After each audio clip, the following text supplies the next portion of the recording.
No tengo nada que ver con el secuestro de mis hijos. Creo que no existen padres que puedan amar a sus hijos más que yo.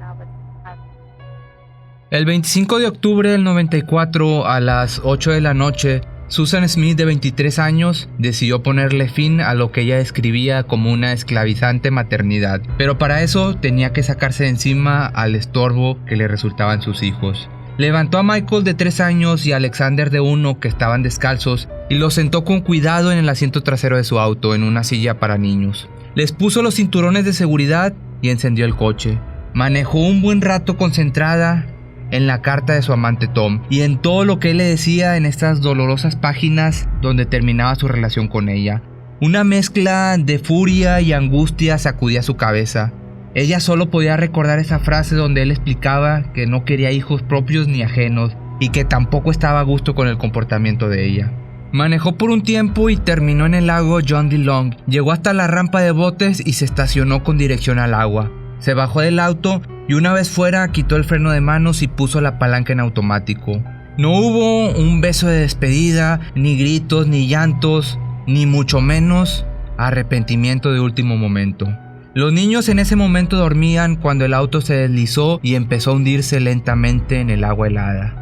Susan se tapó los oídos con las manos, no quería sentir los ruidos del auto hundiéndose. Esperó más o menos unos 8 minutos hasta que ya no vio nada sobre la superficie. Y listo, según en su cabeza, ella era libre. Hoy te voy a contar la historia de Susan Smith, una madre que terminó con la vida de sus 2 hijos.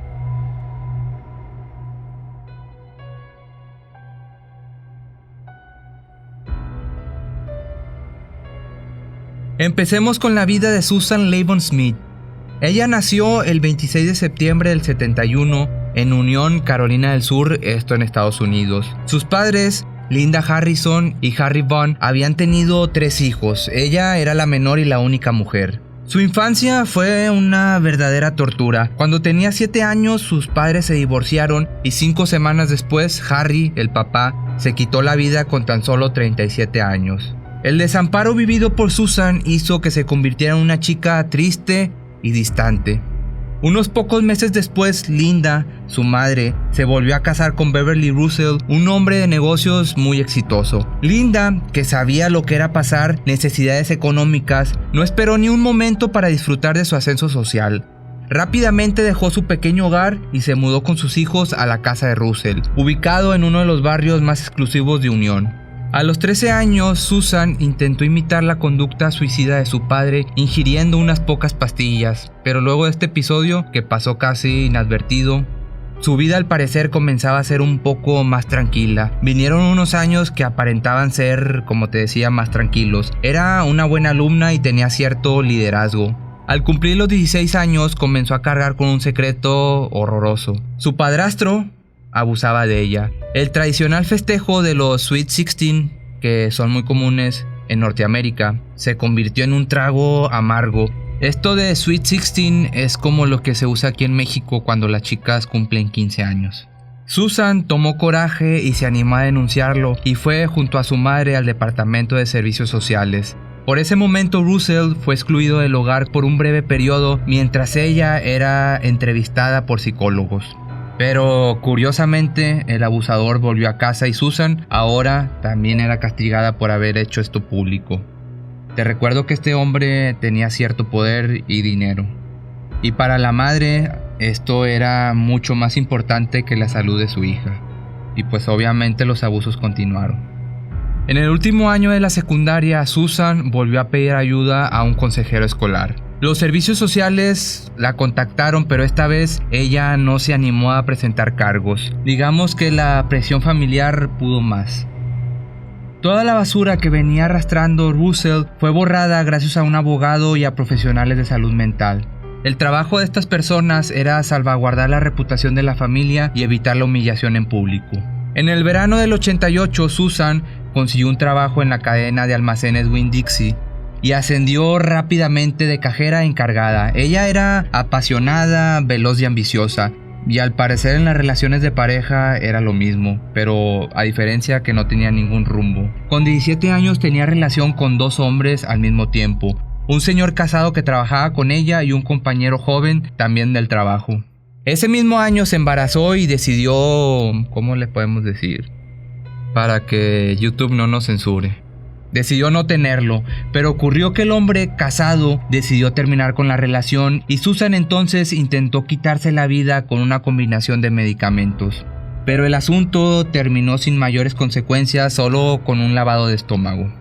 Luego de graduarse en el 89, la relación con un excompañero, David Smith, se fue consolidando. Decidieron casarse cuando Susan descubrió que estaba embarazada. Esta vez sí tendría su bebé. Se casaron el 15 de marzo del 91 y se fueron a vivir a la casa de la bisabuela del novio.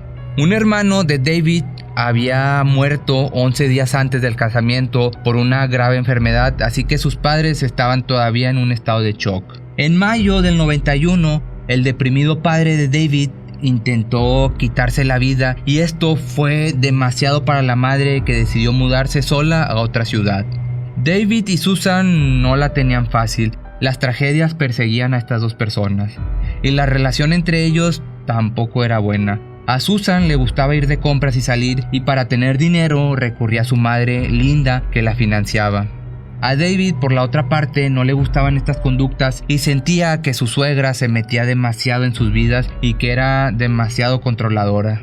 La situación se agudizó cuando nació el primer hijo, Michael Daniel, el 10 de octubre del 91. La abuela materna pretendía influir demasiado en la crianza y la relación entre David y Susan se volvió ya insoportable. En marzo del 92, justo al año del casamiento, se separaron. Mantuvieron 7 meses yendo y viniendo. En ese periodo Susan se reencontró con su exnovio y mantuvo una fugaz relación. Esto pues obviamente le cayó pésimo a David, pero cuando ella le anunció en noviembre del 92 que estaba embarazada de él por segunda vez, tuvieron que volverse a juntar sin reproches. Pidieron nuevamente dinero prestado a la madre de Susan para tener su propia casa y pensaron que un techo seguro arreglaría las cosas, pero pues obviamente no arregló nada. Ella estaba cada vez peor y mucho más lejana. El 5 de agosto del 93 nació Alexander Taylor Smith. 3 semanas después del nacimiento, David volvió a irse. A pesar de los problemas matrimoniales, ambos se mostraban ante la gente como padres ejemplares. Eran dos papás supuestamente atentos y cuidadosos que disfrutaban de sus hijos. Susan no quería seguir trabajando en el mismo lugar que David, así que fue en busca de otro empleo en el área contable de la empresa líder de la zona, Conso Productos. Enseguida escaló puestos. Esta mujer era inteligente de cierta manera y terminó como secretaria ejecutiva del presidente y CEO J. Kerry Findlay. Por fin con esto se sentía que se le daba algo bueno de verdad. Tenía una posición prestigiosa que la relacionaba con gente poderosa y no dejaría pasar semejante oportunidad. Puso la mira en el hijo soltero del jefe. Les digo que esta mujer de cierta forma era inteligente. Este chavo se llamaba Tom Findlay, de 27 años, y era artista gráfico. En enero del 94 empezaron a salir ocasionalmente y en marzo Susan, que no podía terminar de romper con David, en un reencuentro le pidió el divorcio. Para este momento ella ya soñaba con vivir con Tom. En septiembre creyó tener ya encaminada su relación con Tom. Como te platicaba, imaginaba un futuro con él, era el chico perfecto y con muchos recursos, pero eso solo ocurría dentro de su cabeza.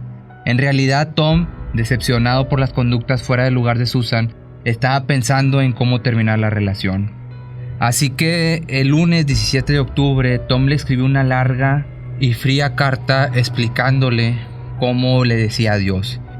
En esta le decía sin medias tintas que se acababa.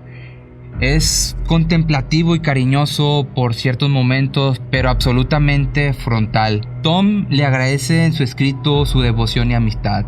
Eres inteligente, bella, sensible y tienes un montón de otras maravillosas cualidades. Sin duda vas a hacer feliz a un hombre siendo su mujer, pero lamentablemente ese hombre no seré yo. La carta continuaba amable y explicaba que pertenecían a diferentes mundos. A pesar de que tú pienses que tenemos mucho en común, somos muy diferentes. Fuimos criados en dos ambientes absolutamente distintos y en consecuencia pensamos diferente. Esto no quiere decir que yo fui criado de una mejor manera o que tú o viceversa, solo demuestra que venimos de pasados distintos. Le cuenta también que rompió con cada novia en su vida anterior y le deja claro por qué no podría seguir con ella. Hay cosas en tu vida que no son para mí, y sí, estoy hablando de tus hijos. Estoy seguro de que son muy buenos chicos, pero no importa qué tan buenos son. El hecho es que yo no deseo tener hijos. Estos sentimientos podrían cambiar algún día, pero lo dudo. Con todas las cosas locas que pasan en el mundo hoy, no tengo deseos de traer otra vida al mundo y tampoco quiero ser responsable de los hijos de otros. Pero estoy muy contento de que haya gente como tú que no es tan egoísta como yo. Pero esto no sería todo. Más adelante, en esta misma carta, Tom le reprocha su conducta atrevida durante una fiesta en su casa cuando se besó en un jacuzzi con el marido de una amiga. Verte besándote con otro hombre me puso las cosas en perspectiva. Tienes que tomar tus propias decisiones en la vida, pero recuerda, también tienes que vivir con las consecuencias. Si algún día quieres casarte con un buen tipo como yo, tendrás que actuar como una buena chica, y tú sabes que las chicas buenas no duermen con señores casados. Esta carta era fría, concisa y a la cabeza. Tom no se guardó nada de lo que pensaba. Susan no era en absoluto la chica para él. Pues digamos que sus razones tenía. Pero Susan, en cambio, no reflexionó nada. En sus problemas mentales, ella quería modelar la realidad a su gusto. Las palabras del candidato perfecto la volvieron más loca por completo. Susan sentía por esos días más que nunca el peso de sus hijos. Para ella eran el estorbo que impedía su felicidad. No podía mirarlos sin sentir un desprecio por su falta de libertad. Este sentimiento se convirtió en un monstruo. En este punto de la historia, aunque soñaba con Tom, ella estaba teniendo relaciones no solo con el novio, sino también con David, su todavía marido legal, y también con su jefe, Kerry Finley, el padre de Tom. Y había regresado a esta relación de abusos con su padrastro. O sea, que tenía relaciones con 4 hombres a la vez. Entonces, en la desesperación, se le ocurrió la brillante idea que para despertar la compasión de Tom, luego de esta carta, fue a su oficina a confesarle la relación abusiva que tenía con su padrastro. Pero Tom no se conmovió, ya sentía que Susan estaba saliéndose de todos los carriles de la normalidad. Ella, fuera de control, volvió a la oficina para decirle algo más, que también su padre tenía relaciones con ella. Tom, asqueado, le contestó que jamás volvería a tener algo con ella, y la obsesión de Susan fue creciendo durante todo ese fin de semana. El martes 25 de octubre del 94 se pasó el día pensando cómo podría reconquistarlo. No se resignaba a la ruptura, buscaba una solución aunque ya no la había. Ella pidió salir antes del trabajo, buscó a sus hijos en la guardería y paró para hablar en un estacionamiento con un amigo de ambos. Estaba preocupada que la confesión de su relación con el padre no tuviera vuelta atrás. Le pidió a su amigo que se quedara en el auto con sus hijos por unos minutos. Ella cruzaría la oficina donde trabajaba Tom a decirle que lo de su padre había sido toda una mentira. Pero Tom ya no quiso escucharla y le dijo que se fuera. Esa noche, en su casa, cerca de las 8, su cabeza explotó. Agarró a sus hijos y los sentó en el auto manejando sin rumbo hasta la rampa donde estacionó el carro y lo hundió en el fondo del lago. Ella creía tener un buen plan para salir impune de este crimen. Una vez que el auto estuvo completamente hundido, corrió hasta una vivienda cercana y golpeó histéricamente la puerta. Le dijo a los dueños de la casa, a los McLeod, lo que diría después a la policía, que mientras iba con sus hijos en el Mazda modelo 1990, un hombre afroamericano con un arma se había lanzado sobre ellos cuando paró en una luz roja en Monarch Mills. Aseguró que ese hombre la hizo conducir varios kilómetros para luego bajarla del carro e irse manejando con sus hijos adentro. Un desgarrador cuento que todos en ese momento quisieron creer. Su voz temblaba en la televisión, se veía una madre muy joven y sumamente afectada. No puedo describir lo que estoy atravesando. Estas eran las palabras de Susan junto a David. Mi corazón me duele tanto que no puedo dormir, no puedo comer, no puedo hacer nada más que pensar en ellos. Era una pareja convencional que se mostraba destruida. La empatía del otro lado de los televisores era total. Esta chica era una excelente actriz. Durante 9 largos días, Susan mantuvo al país en un estado de alerta, llorando y dando reportajes. Rogaba que le devolvieran a sus hijos. Las familias pegadas a las pantallas rezaban por el retorno a salvo de estos 2 niños. Los investigadores, por otro lado, eran un poco más escépticos, pero necesitaban pruebas en contra de Susan. Tanto ella como David fueron sometidos al polígrafo para ver si realmente mentían. David pues pasó estas pruebas satisfactoriamente, pero el informe de Susan no fue concluyente. Había inconsistencias. El público le creía a esa madre quebrada. La policía en cambio sospechaba, pero tenían la esperanza de que los chicos aún estuvieran con vida. Lo cierto es que Susan había cometido un serio error en los interrogatorios.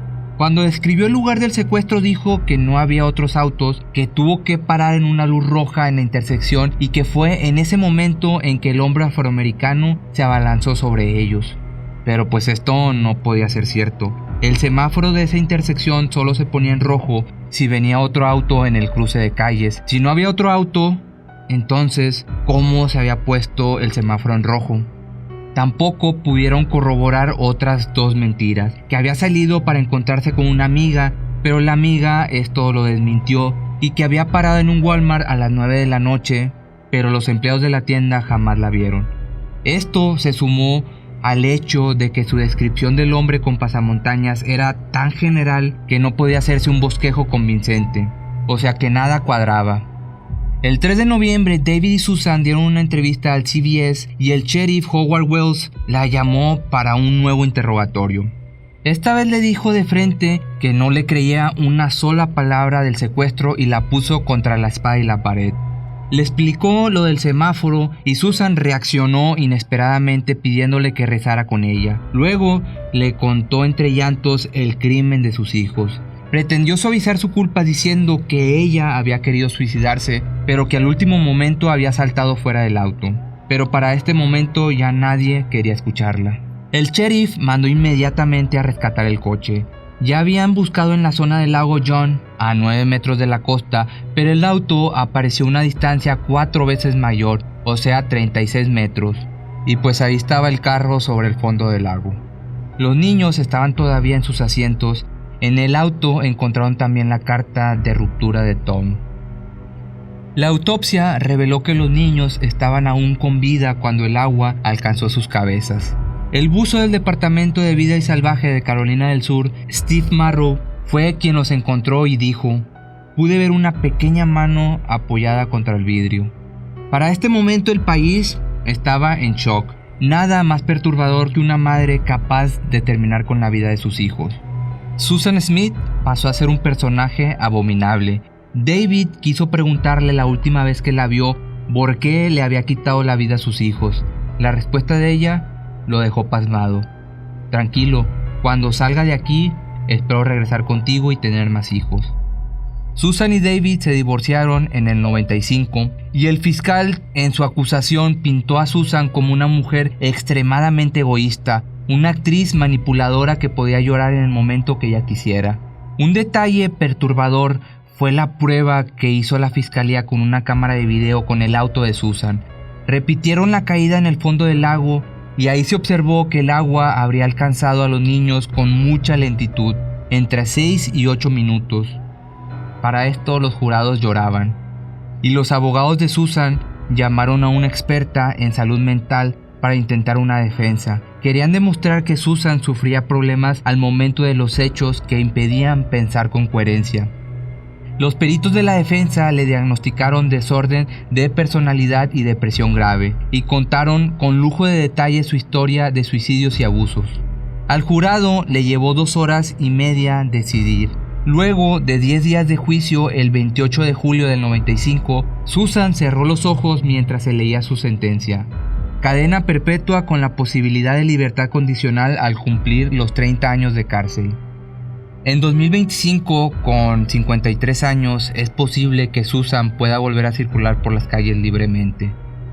Para la justicia posiblemente habría pagado su pena, pero para David y para el resto del mundo, o para la mayoría, creo que no habrá sido suficiente castigo.